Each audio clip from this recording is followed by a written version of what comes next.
예, 요즘 텔레비 광고 문구 가운데에 어떤 중년 여자가 단풍을 보지 못하면 가을을 본 것이 아니다 하는 그런 광고 문구가 나오더라고요. 그 문구를 보니까 새삼 느낌이 달랐습니다. 원래 저는 봄을 좋아했는데, 파릇파릇하게 새싹이 돋아나는 그런 봄을 좋아했는데, 이제는 가을이 좋아요. 낙엽 지는 것이 좋고, 시몬이 그랬나요? 낙엽 밟는 소리가 좋다 그랬는데, 나이가 들어가는 증거라고 생각이 듭니다. 그런데 이 가을 단풍 색깔, 보기에는 아름다운 것이지만은, 이제는 무엇입니까? 바삭바삭거리며 죽음이 왔다는 것을 의미합니다. 사라진다는 것을 의미합니다. 사망의 색깔을 의미합니다. 그런데 반면에 파릇파릇 쏟아나는 그 봄에서 피어오르는 그런 새 생명, 새싹은 새로운 생명을 의미하는 그런 색깔입니다. 사람에게는 다 누구에게나 이 고통의 순간이 있습니다. 고통스럽고 그래서 죽고 싶을 때도 있고, 내가 이렇게 살다가는 망하겠구나 하는 그런 생각을 하는 그런 어려운 상황들도 우리가 맞이할 수가 있습니다.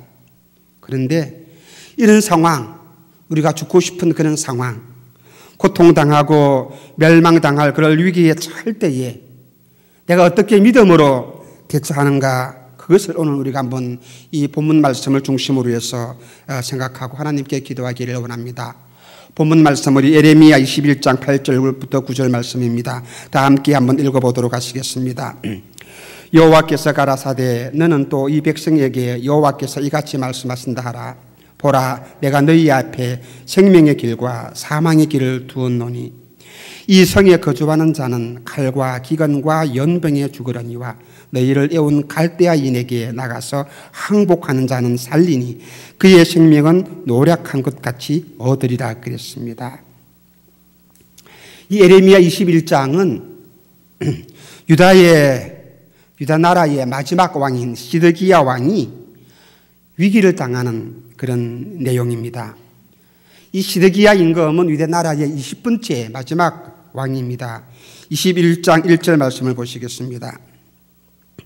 시드기야 왕이 말기야의 아들 바소굴과 제사장 마아시아의 아들 스바냐를 보내어 예레미야에게 말하기를 바빌론 왕 느부갓네살이 우리를 치니 청컨대 너는 우리를 위하여 여호와께 간구하라. 여호와께서 혹시 그 모든 기사로 우리를 도와 행하시면 그가 우리를 떠나리라 하던 그때에 여호와께로부터 예레미야에게 말씀이 임하니라 그랬습니다.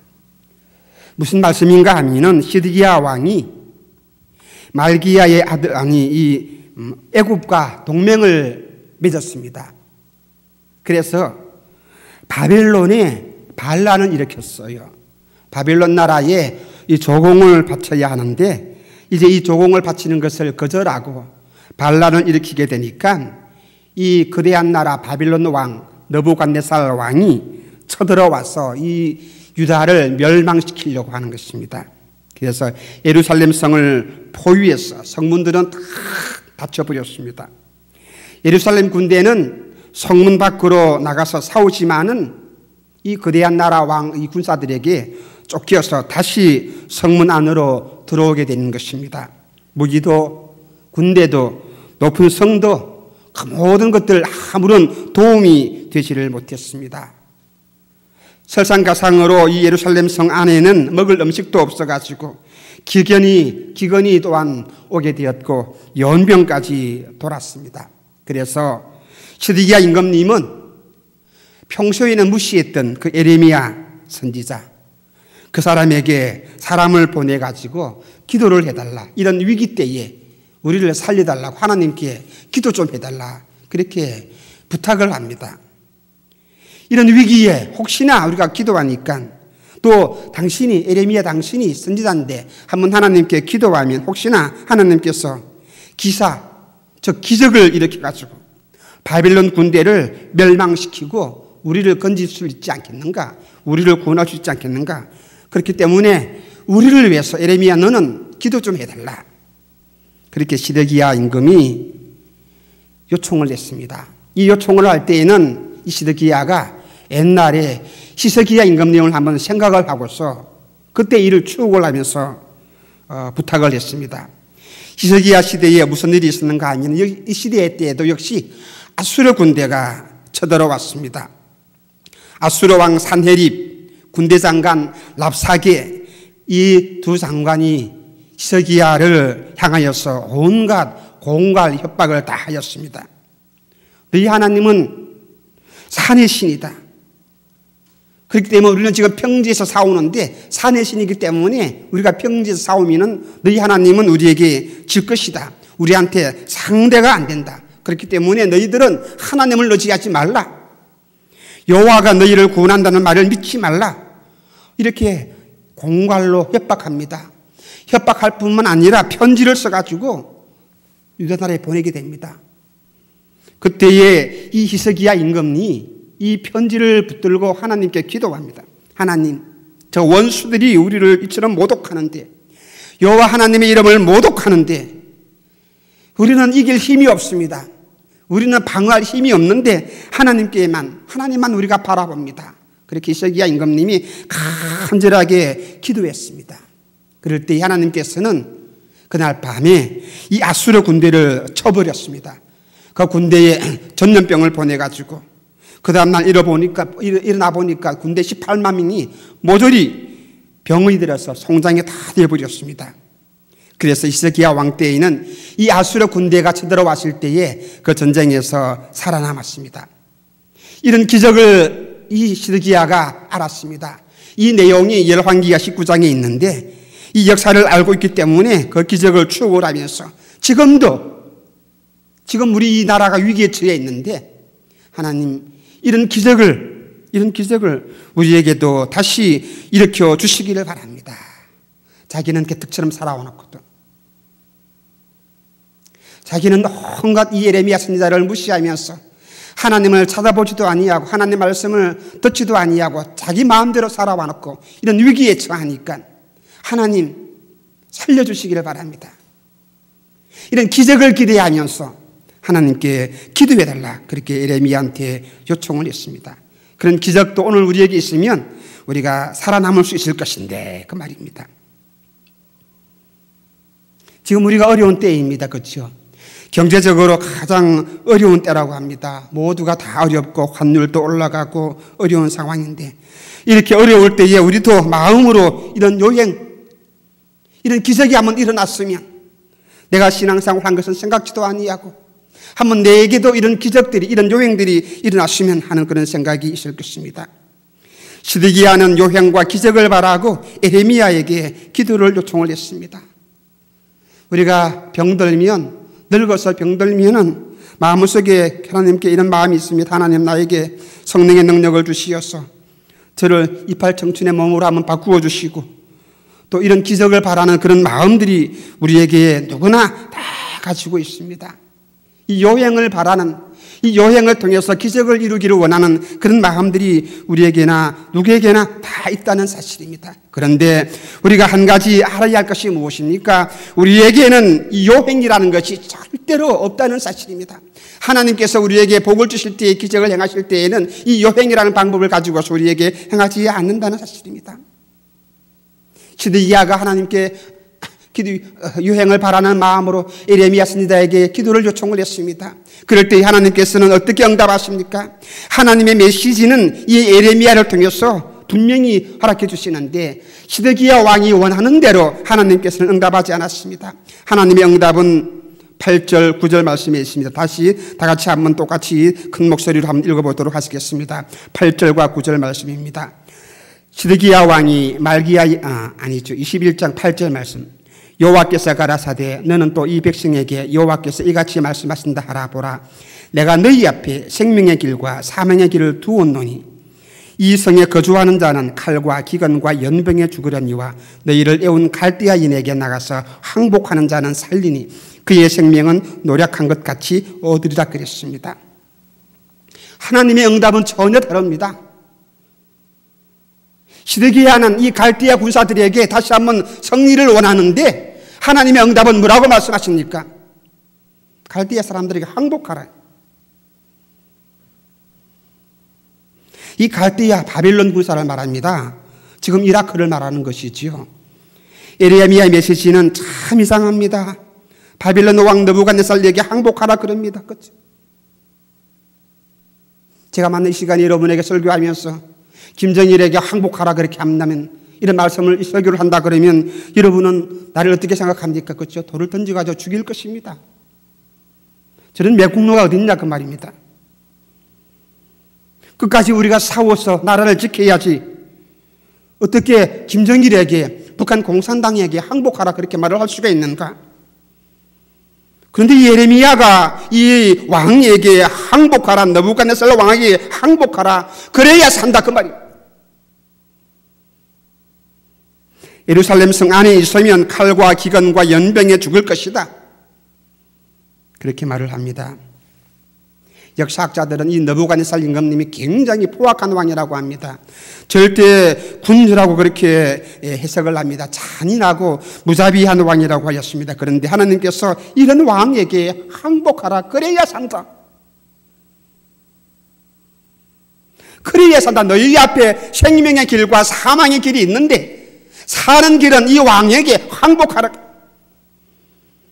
시드기야는 이 에레미야 말, 하나님의 말씀을 받아들이지 않았습니다. 결국 예루살렘 모든 백성들은 칼과 기근과 연병 그리고 이 군사들에게 짓밟혀서 무자비한 학살로 모두가 다 죽어버렸습니다. 그래서 이 BC 586년에 이 바빌론 나라에 멸망할 때에 비참한 모습으로 유다 나라가 멸망당합니다. 시드기야 이 왕은 자기가 보는 앞에서 아들들이 처형을 당하고 자기 자신도 두 눈이 뽑혀가지고 바빌론으로 포로로 끌려갑니다. 예레미야가 전해준 하나님의 말씀을 귀담아 듣지 아니합니다. 자기 생각대로, 자기 판단대로 생각합니다. 하나님의 음성을 도저히 마음에 받아들이지 아니합니다. 하나님께서는 항복하라, 우리 이성으로 도저히 용납이 안 되는 말씀임에도 불구하고 하나님께서는 하라고 말씀하시는데 여기에 그는 응답하지 아니합니다. 그래서 바빌론에게 항복하지 아니했기 때문에 두 눈이 뽑히고 그 나라가 멸망당하는, 포로로 끌려가는, 비참하게 죽는 그런 현실들을 겪었습니다. 하나님께서 우리에게 말씀하실 때에 희미하게 말씀하시지 않아요. 분명하게 말씀하십니다. 8절 후반에 보니까 보라 내가 너희 앞에 생명의 길과 사망의 길을 두었노니, 오늘 우리 앞에, 여러분 길 앞에 생명의 길과 사망의 길을 두었노니 그대로 예루살렘 성 앞에 안에 앉아 있으면 죽습니다. 그래서 일어나서 생명의 길로 걸어가야 합니다. 예루살렘에 그대로 주저앉아 있으면 칼 때문에, 기근 때문에, 연병 때문에 그대로 죽습니다. 그래서 그대로 앉아 있지 말고 일어나서 어디로요? 생명의 길로 걸어가라 그 말입니다. 이성으로서는 이해가 되지 아니하는 말씀입니다. 그래도 하나님께서는 항복하라 그렇게 말씀합니다. 거기에는 하나님의 깊은 뜻이 있기 때문에, 우리가 이해를 하지 못한다 할지라도 하나님의 말씀이기 때문에 거기에 내가 순종하고 일어나서 생명의 길로 내가 걸어갈 때에 우리가 살아남을 수 있다는 사실입니다. 신명기에서도 하나님께서는 이렇게 말씀하셨습니다. 신명기 30장 19절 말씀입니다. 다 같이 큰 목소리로 읽겠습니다. 내가 오늘날 천지를 불러서 너희에게 증거를 삼노라. 내가 생명과 사망과 복과 저주를 내 앞에 두었은즉 너와 네 자손이 살기 위하여 무엇을 택하고 생명을 택하고. 구약에는, 이 구약의 성경은 신약의 그림자입니다. 모세가 전한 이 말이나 예레미야가 선포한 말씀이나 모두가 신약에서 예수님을 예표하는 말씀입니다. 그래서 예수님께서는 마태복음 7장에서 이 산상수훈에서 이렇게 말씀하셨습니다. 7장 13절 14절 말씀을 보게 되면 좁은 문으로 들어가라. 멸망으로 인도하는 문은 크고 그 길이 넓어 그리로 들어가는 자가 많고 생명으로 인도하는 문은 좁고 길이 협착하여 찾는 이가 적음이니라. 우리 이성으로서는 판단이 안 갑니다. 넓은 길로 가야지. 넓은 길로 가야지 왜 좁은 길로 가라고 말씀하시는가? 많은 사람들이 넓은 길로 간다 할지라도, 아니 전 세계 모든 사람들이 넓은 길로 간다 할지라도 여러분들은 그 길을 따라가지 마시기를 주님의 이름으로 축원합니다.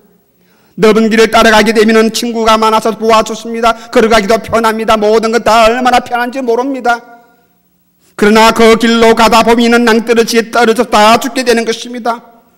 예수님께서는 그것을 아시기 때문에, 다 아시기 때문에 넓은 길로 가지 말고 좁은 길로 가라. 그 길이 좁고 협착하더라도, 왜요? 이 좁은 길이 생명으로 인도하는 길이기 때문에, 생명으로 인도하는 길이기 때문에 우리에게 분명히 말씀합니다. 이 길이 생명의 길이라고 말씀하셨고 이 길로 걸어가라 그렇게 말씀합니다. 그래서 내가 좁은 길로 가지 아니할 때마다, 내가 다른 길로 갈 때마다 하나님께서는 어떻게 하십니까? 채찍을 들어서 치십니다. 그 길로 가면 죽으니까, 그 길로 가면 멸망의 길이니까 그 길로 가지 못하게 길을 막아버리고, 우리가 하는 일들을 막아버리고, 내가 하는 모든 계획들을 막아버리고, 여기가 길이다, 이 길이 길이다, 이 좁은 길이 생명의 길이다, 이 길이 내가 정한 길이다, 이 길이 너희들이 가야 할 길이다, 생명의 길이다, 주님께서 그렇게 말씀하시는 것입니다. 하나님께서 이 이스라엘 백성들 앞에 생명의 길과 사망의 길을 두셨습니다. 다른 말로 한다면 무슨 말입니까? 천국의 길, 지옥의 길입니다. 축복의 길과 저주의 길입니다. 좁은 길과 넓은 길입니다. 예수님께서도 우리 앞에 두 길을 두었습니다. 이 길은 다른 길은 없습니다. 다른 길 없습니다. 중간 길 없다는 것입니다. 우리는 이 두 길 중에 한 길을 걸어가야 합니다. 이 두 길 중에 한 길을 걸어가야 합니다. 생명이냐 사망이냐, 이 두 가지를 결정해 주는 그 길을 우리는 걸어가야 합니다. 이것은 매우 중요한 문제입니다. 이 길로 갈 것이냐 저 길로 갈 것이냐, 생명이냐 사망이냐, 그 말입니다. 우리가 살아가면서 건강도 잃어버릴 때가 있고 돈도 잃어버릴 때가 있습니다. 돈 잃어버려도 물론 걱정이 많이 되겠지만은, 그러나 그것은 크게 걱정할 일이 아니다 그렇게 생각할 수가 있습니다. 돈 있어 잃을 때도 있고 벌 때도 있고, 건강도 그죠, 강건할 때가 있고 또 약할 때도 있습니다. 돈이 잃을 때가 있으면 이러면 그러느니 그렇게 하고 우리가 말아야 합니다. 그렇게 살아가야 합니다. 사업이 잘 될 때도 있고 또한 되지 아니할 때도 있을 것입니다. 약할 때도 있을 것입니다. 그럴 때마다 이것이 가장 중요한 문제로, 우리 인생에서 중요한 문제로 우리가 생각하는 것이 아니라 이것보다 더 중요한 문제가 있다는 것입니다. 돈 문제, 건강 문제, 사업 문제, 직장 문제, 이것보다 더 중요한 문제가 무엇입니까? 생명이냐 사망이냐, 이것입니다. 내가 생명의 길로 걸어가고 있는가 아니면 사망의 길로 걸어가고 있는가, 이것입니다. 이 문제에 다른 문제 비교할 수가 없는 것입니다. 돈 문제하고 영생 문제하고 건강 문제하고 생명 문제하고 비교할 수가 없을 것입니다. 사망의 길이 어떤 길입니까? 사망의 길이 어떤 길입니까? 우리는 죽었다 그렇게 하면은 육신적으로만 생각을 할 때가 많이 있습니다. 그런데 성경에서 이 죽음의 문제에 대해서는 좀 우리의 생각과 다르게 말합니다. 이 죽음에 대한 문제 중에서 우리가 먼저 알아야 할 것이 현재적인 그런 사망이라는 것이 있습니다. 현재적으로 우리가 죽었다는 것입니다. 에베소서 2장 1절 말씀을 함께 보시겠습니다. 다 1절과 2절 말씀인데 다 같이 또다시 한 목소리로 읽도록 하시겠습니다. 너희의 허물과 죄로 죽었던 너희를 살리셨도다. 그때에 너희가 그 가운데서 행하여 이 세상 풍속을 쫓고 공중의 권세 잡은 자를 따랐으니 곧 지금 불순종의 아들들 가운데서 역사하는 영이라 그랬습니다. 우리가 죄로 어떻게 해요? 죽었다 그랬습니다. 우리의 신분이 죽은 사람입니다. 우리 인생은 죽은 사람입니다. 마귀와 귀신들을 숭상하고 경비하고 그들을 쫓아가고, 우리가 지은 죄 때문에, 이 허물 때문에 용서를 받지 못한 사람은 죄와 허물로 이미 죽은 사람입니다. 죽을 사람이다, 죽을 뻔한 사람이다 그렇게 말하지 않았습니다. 이미 죽었다 그랬습니다. 이미 죽은 사람입니다. 하나님이 없고 소망이 없고 믿음이 없고 그 안에 진리가 없고 그 마음속에 주님이 계시지 아니하고 천국을 소망하지 아니하는 사람은 이미 죽은 사람입니다. 육신이 살아서 건강하고 떵떵거리고 살아간다 할지라도 그 영혼은 죽은 사람입니다. 그래서 성경에서는 이런 모든 사람들은 이미 죽었다 그랬습니다. 겉모습은 살아있지만 겉모습은 이쁘고 화려하지만 어떻게 해요? 이미 죽은 사람이라 그 말입니다. 몸은 살아서 걸어 다녀도 영혼은 이미 죽었습니다. 에베소서 2장 4절과 5절에도 이렇게 말합니다. 긍휼에 풍성하신 하나님이 우리를 사랑하신 그 큰 사랑을 인하여 허물로 죽은 우리를 그리스도와 함께 살리셨고, 반대로 예수님을 믿은 사람은, 예수님을 믿고 구원받은 사람은 산 사람입니다. 살아난 사람입니다. 비록 육신이 죽어서 천국에 갔다 할지라도 이 사람은 살아있는 사람입니다. 그렇지만은 하나님을 따르지 아니하고 마귀를 따라가고 지은 죄악도 용서받지 못하고 그 죄를 그대로 가지고서 살아가는 사람은 현재도 이미 어떻게 해요? 죽은 사람입니다. 죽은 사람으로 살아가는 것입니다. 그런데 이런 죽음만 지금 우리에게 있는 것이 아닙니다. 이 죽음뿐만 아니라 지금도 우리가 죽어 있지만은 영원한 사망이 있다는 것도 우리가 알아야 합니다. 지금 우리가 살고 있는 이 현재 세계를 살아가면서도 주님을 알지 못하고 하나님을 알지 못하고 다른 길로 가기 때문에 우리가 이미 죽어 있는데도 이미 다른 세상, 우리가 나중에 가는 그런 이 생에서도 거기에서도 영원한 그런 사망이 주어지는 것입니다. 우리의 삶은 이 땅으로서 사는 것으로서 끝나는 것이 아니라 영원한 삶이 있다는 것을 우리가 너무나 모두가 다 알고 있습니다. 그래서 우리는 지금 이 시간에 살면서 시간 속에 살고 있기 때문에 이 영원이라는 단어를 잘 이해를 하지 못합니다. 저도 여러분도 이 영원한 세상에 가보지를 못했기 때문입니다. 그런데 시간이 지금 존재하는 것처럼 이 영원이라는 것도 반드시 존재합니다. 인간은 이 영혼을 위해서 창조한 존재라고 말합니다. 전도서 3장 11절 말씀을 보시겠습니다. 하나님이 모든 것을 지으시되 때를 따라 아름답게 하셨고 또 사람에게 무엇을요? 영원을 사모하는 마음을 주셨느니라. 그러나 하나님이 하시는 일의 시종을 사람으로 청량할 수 없게 하셨도다 그랬습니다. 우리 사람 마음 속에 영원을 사모하는 마음이 있다고 말씀하셨습니다. 왜요? 우리가 기름을 받았을 때에 이 영혼을 사모하는 그런 이 목적 때문에 하나님께서 우리를 창조했다고 말씀합니다. 70년, 80년 현세에서 잘 먹고 잘 살며 출세하고 높아지고 돈 벌고 명예를 가졌다 할지라도 소용없습니다. 왜 그렇습니까? 죽고 난 뒤에 그 영원한 삶 속에서 하나님과 영원히 분리된 곳에 들어가고 영영한 불못에서 고통을 받고 지낸다면 그 사람은 가장 불쌍한 사람일 것입니다. 영원한 사망이 있다는 것입니다. 주님을 알지 못하는 사람, 사망의 길로 걸어가는 사람, 넓은 길로 걸어가는 사람들은 이 땅에 살아가면서도 이미 죽었는데 나중에 저 나라에 가서도 저 세상에 가서도 영원한 사망, 영원한 불못에 들어간다고 주님께서 말씀하셨습니다. 마태복음 16장 26절 말씀입니다. 사람이 만일 온 천하를 얻고도 제 목숨을 잃으면 무엇이 유익하리요? 사람이 무엇을 주고 제 목숨을 바꾸겠느냐 그랬습니다. 이 목숨이라는 단어가 영혼이라는 단어입니다. 잠시 죄악의 낙을 누리고 사는 이 세상, 이라는 세상이 주는 쾌락을 사랑하다가 그 영혼이 영영이 타는 불못에서 영영토록 고통을 받게 되는 길을 간다면 아마 이 사람은 가장 불쌍한 사람이고 자기 영혼을 저주하면서 살아가는 사람일 것입니다. 그래서 하나님 없이 사는 인생, 하나님이 정해진 그 길을 걸어가지 아니하고 자기 마음대로 걸어가는 그 인생은 죽은 사람입니다. 지금도 죽은 사람이고 앞으로도 죽은 사람입니다. 영원히 타는 못에 들어갔어. 지옥에 들어가가지고 고통을 겪을 때는 살아있는데 산 모습으로 살아가는데 그 고통이 너무나 크기 때문에 둘째 사망이라 그럽니다. 천국에서도 영원히 사는 것이고 지옥에 갇혀도 영원히 사는 것입니다. 물론 육체적으로도 죽지요, 그렇지요. 성경에서도 육체적인 사망도 말씀을 하고 있습니다. 우리는 육체적으로 살다가 죽는데 봄이 오면 여름이 오고 봄이 오면 여름도 되고 여름이 되면 가을도 오고 이 사시사철 봄, 여름, 가을, 겨울이 옵니다. 그것처럼 우리 인생도 그런 이치에 있습니다.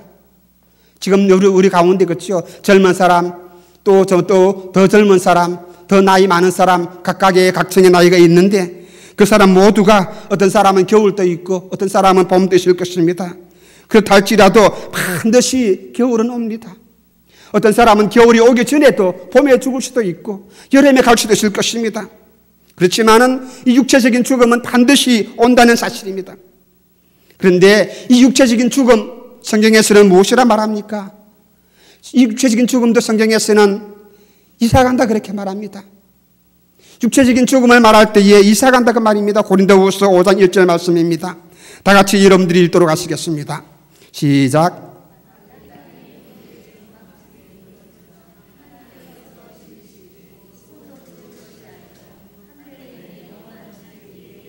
그래요. 장막집과 영원한 집이 있습니다. 장막집이 무너지면 우리에게는 영원한 집이 우리에게 있다는 것입니다. 그 영원한 집으로 우리가 간다는 것입니다. 이사 간다는 것이에요. 장막집에서 어디로요? 영원한 집으로 이사 간다 그렇게 말하고 있습니다.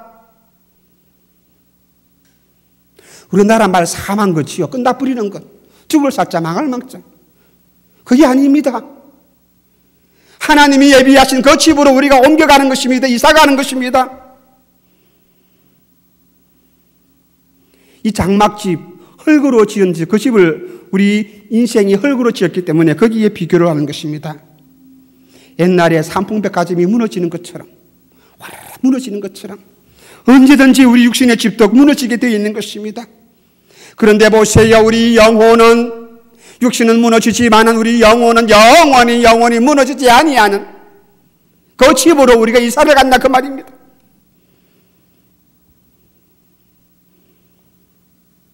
여러분의 몸과 영혼이, 여러분의 삶이 이 영원한 집으로 이사갈 수 있는 그런 사람인 것을 믿으시고 함께 하나님께 감사하시면서 찬양할 수 있는 저와 여러분 되시기를 주님의 이름으로 축원합니다.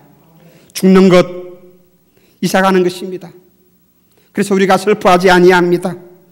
죽는 것, 사라지는 것 아니에요. 없어지는 것 아니에요. 예수 믿는 사람들은 그 영원한 집에 지금도 살아계신 하나님과 함께 어떻게 해요? 하나님께서 하나님과 함께 찬양하시면서 우리 성도들이 올라오기를 기다리고 계십니다. 우리가 들어갈 때에 환영하면서 박수하면서 거기에 계시면서 사라지는 것이 아닙니다. 그렇기 때문에 우리 믿는 사람들은 육체적인 사망을 두려워하지 아니합니다. 슬퍼하지 말아야 합니다. 오히려 우리가 두려워할 것이 무엇입니까? 예수님을 믿지 아니하고 내 마음대로 살아가다가 내가 사망의 길을 걸어가다가 생명의 길로 들어가지 아니하고 영원한 사망 상태에 있는 그런 길로 가는 것, 그런 사람이 될까 두려워하면서 우리가 경성하면서 깨어서 기도해야 하는 것입니다.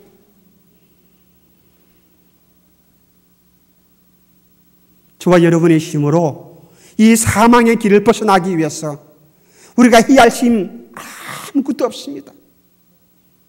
어떻게 하면 이 사망의 길에서 벗어날 수 있을까? 내 힘으로 할 수 있는 것은 아무것도 없다는 사실입니다. 가만히 있으면 저절로 사망의 길로 갑니다.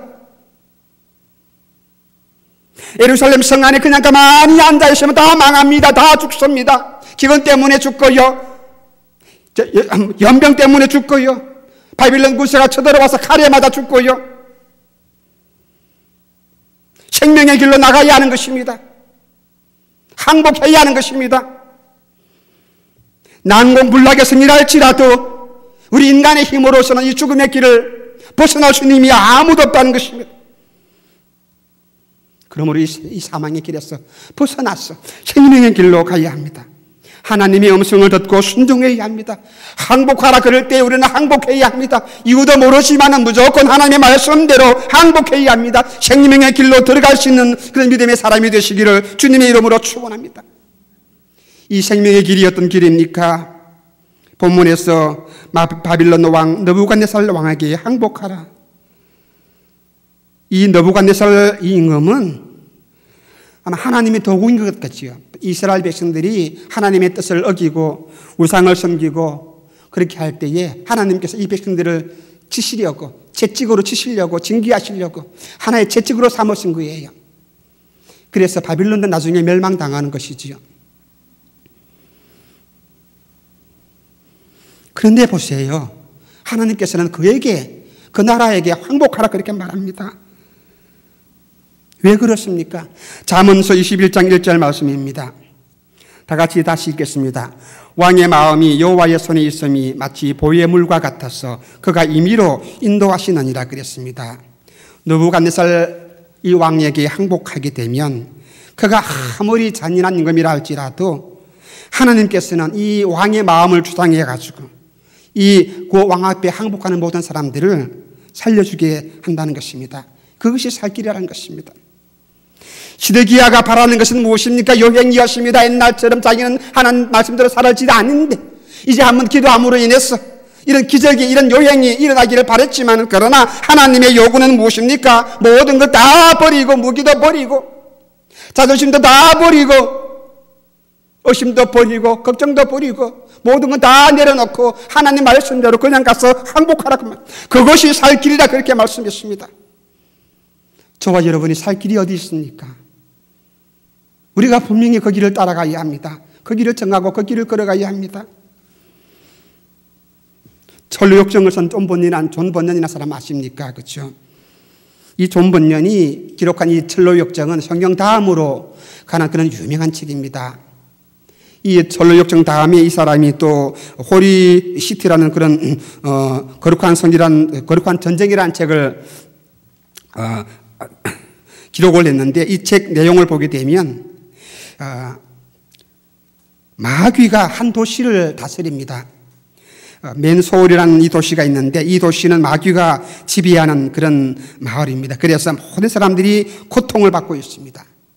마귀가 지배하는 도시이기 때문에 그 모든 인간들이 힘들고 어렵게 고통을 받으면서 살아갑니다. 그런데 그때에 임마누엘이라고 하는 왕이 이 맨소울의 주민들을 구하러 왔습니다. 그래서 임마누엘은 우리와 함께 계신 하나님이라 그래서 예수님을 의미하는 것인데, 그런데 이 맨소울의 주민들은 이 마귀의 사주를 받아가지고 임마누엘을 대적하였습니다. 구원하러 온 이 왕을 대적하고 반항을 하였습니다. 그런데 임마누엘 왕은 전능한 왕이기 때문에 이 반항하는 사람들을 모두 처형하고 맙니다. 그렇지만은 그때에 처형을 할 때에 그 왕 앞에, 임마누엘 왕 앞에 항복하는 사람들은 다 살려주는 그런 내용이 있습니다. 이것이 바로 호리워라는 거룩한 전쟁이라는 책이 있는 내용인데, 우리 사람이 살아가면서 죽을 고통에 우리가 당하게 되면 이런 것처럼 아까 제가 말씀했던 것처럼 요행도 바라고 기적도 바라고 기도를 하기도 하고 중보기도를 요청을 해서 그렇게 우리가 살아갑니다. 그렇지만은 우리가 한 가지 알아야 할 것이 무엇입니까? 먼저 우리가 하나님의 음성을 듣고 하나님께서 하시는 그 말씀대로 우리가 하나님 앞에 항복할 수 있는 사람이 되어야 합니다. 하나님은 요행을 주시는 그런 하나님이 아니십니다. 하나님은 우연의 하나님이 아니신 것입니다. 축복과 기적은 요행으로 우리에게 주어지는 것이 아닙니다. 우연하게 오는 것이 아닌 것입니다.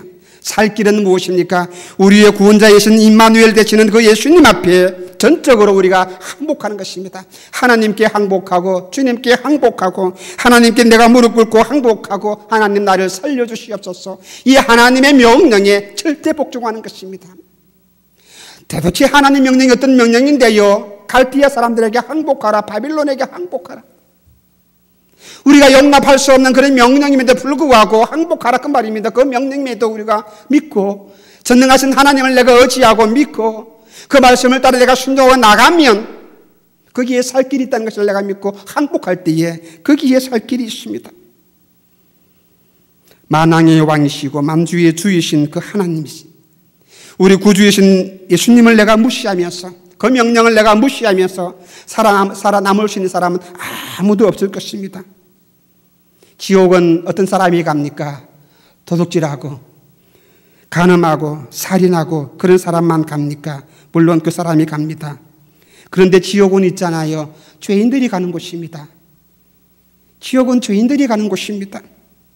우리 모두는 죄인입니다. 우리 인간 모두는 죄인입니다. 그런데 이 죄인이 만왕의 왕이신 하나님 앞에 예수님 앞에 두 손 들고 항복하면 거기에 살 길이 있다는 것입니다. 거기에 영생이 있다는 사실입니다. 예수님으로 가는 길이, 예수님 앞에 나가는 길이 생명이고 영생이고 영원한 그런 삶이 있는 것입니다. 항복하지 아니하고 내 힘을 믿고 내 사람을 믿고 내 능력을 믿고 내 의지를 믿고 나간다면 하나님을 대항하는 것과 마찬가지일 것입니다. 좀 전에 호리오라는 그 전쟁 그 책 내용에서 임마누엘 왕 앞에 저항하고 반항하고 대항해봤자 살아남을 수 있는 사람 아무도 없습니다. 우리는 힘도 없어요. 능력도 없어요. 아무런 힘도 없어요. 우리가 가지고 있는 지혜, 과학, 기술 이 모든 것 뽐낼 수 있는 것도 아닙니다. 하나님을 대항할 수 있는 무기가 되지는 못하는 것입니다. 대항하면, 하나님을 대항하면, 하나님께 항복하지 아니하면 그 길이 바로 멸망으로 가는 길임을 우리가 잊지 말아야 합니다. 요한복음 16장 8절과 9절 말씀입니다. 그가 와서 죄에 대하여, 의에 대하여, 심판에 대하여 세상을 책망하시리라. 9절 말씀 없습니까? 죄에 대하여라 하면 너희가 나를 믿지 아니하며 그렇게 말합니다. 믿지 않는 것, 믿지 아니하는 것이 죄라 그랬습니다. 믿지 아니하는 것 죄입니다. 내가 죄인인 것을 깨닫게 하기 위해서 누가 오십니까? 보혜사 성령 하나님께서 오시었다 그 말입니다. 그래서 깨닫게 하시고 성령 하나님이 내 마음속에 임재하심으로 내가 주인임을 깨닫게 하시고 내가 살아남을 수 있는 길은 예수님께 나가고 하나님께 내가 항복하는 길임을 깨닫게 하시고 알게 하시고 그래서 내가 주님께 나옵니다. 무릎 꿇고 나옵니다. 예수님께 반항했던 그 모든 죄들을 내가 회개하며 주님께 손들고 나왔을 때에 완전하게 항복했을 때에 두 손 높이 들고 내가 항복했을 때에 그리고 하나님이 하시는 그 말씀에 내가 순종하며 믿고 나갈 때에 거기에 생명의 길이 있고 살 길이 있고 구원의 길이 있습니다. 여러분이 지금 살기가 어렵고 힘듭니까? 해결하지 못할 길이 있다고 생각합니까? 사람에게 구걸하지 마시고 우리 하나님께 두 손 들고 간구하시고 하나님께 항복하시기를 바랍니다. 금식하며 철야하면서 하나님께 항복하면서 살려달라고 기도하시기를 바랍니다. 하나님께 항복하지 아니한 만큼 우리는 사망의 세력이 나에게 우리 가정에게 내 앞길에 몰려오는 것입니다. 주님께 항복하는 것이 살 길입니다. 느부갓네살 왕이 쳐들어왔을 때에 예루살렘 성에 머물 것이냐 아니면 항복할 것이냐 이 결정 누가 합니까? 이 결정 누가 합니까? 자신이 해야 합니다. 다른 사람이 대신 해주는 것도 아닙니다. 내가 해야 합니다. 내 발걸음으로 옮겨가야 합니다. 내가 결정해야 합니다. 내 친구가 해주는 것도 아니고 내 어머니가 해주는 것도 아니고 내 형제가 해주는 것도 아닙니다. 내가 가만히 앉아있으면 어떻게 해요? 사망입니다. 가만히 앉아있으면 죽음입니다. 생명의 길로 내 발걸음을 옮겨야 합니다. 앉아있지 마시고 생명의 길로 주님께로 내가 나가고 주님께 무릎 꿇고 나가고 주님께 두 손 들고 나가고 항복할 수 있는 여러분이 되시기를 주님의 이름으로 축원합니다. 항복했다가 또 반항하고 항복했다가 또 반항하고 그렇게 하면은 항복하지 않은 만큼 반항하는 만큼 사망의 세력은 마귀의 세력은 나에게 몰려올 것입니다. 그러므로 우리는 전적으로 온전히 하나님께 항복하고 내 모든 것 다 내려놓고 도대체 하나님 말씀 무슨 말씀입니까? 어떻게 저 갈대아 사람들에게 항복하라 그러니까? 우리가 칼 들고 나서 싸워야 하는데 이성으로 이해가 안 되더라도 하나님이 말씀하시니까 물이 변하여 포도주 됐네. 하나님이 말씀하시니까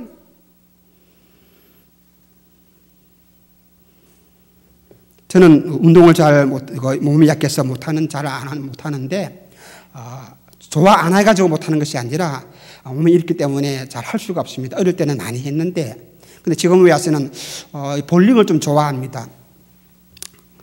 이 볼링을 하면서 하나의 규칙이 있는데 손에 볼을 굴리면서 요령 있게 볼을 굴려야지 규칙대로 볼을 굴려야지 무거운 볼이라고 공이라 그래가지고 손에 힘을 탁 주고 딱 던지게 되면 공 절대로 제 길로 안 걸어갑니다.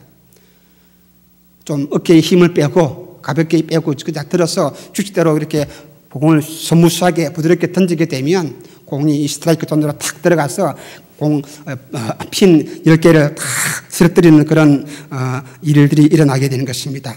힘주면은 안 됩니다. 못합니다. 우리가 하나님 앞에서 내 힘 다 빼야 합니다. 항복하는 것이 무엇입니까? 내 힘 다 빼는 것입니다. 나는 아무것도 할 수 없습니다. 내가 이 고통과 이 위기를 내 힘으로 해결해 볼 것이다. 이 모든 것을 내 힘으로 해결할 것이다. 아닙니다. 그렇게 하면서 시드기야 임금처럼 유행을 바라면서 하나님 내게 기적을 일으켜 주십시오. 아닙니다. 하나님께 전적으로 두 손 들고 나오기를 바랍니다. 내가 예수님께 항복하는 만큼 나에게 축복이 오고 생명이 온다는 사실을 아시고 주님께 전적으로 항복하시고 주의 축복을 받을 수 있는 저와 여러분 되시기를 주님의 이름으로 축원합니다. 함께 우리의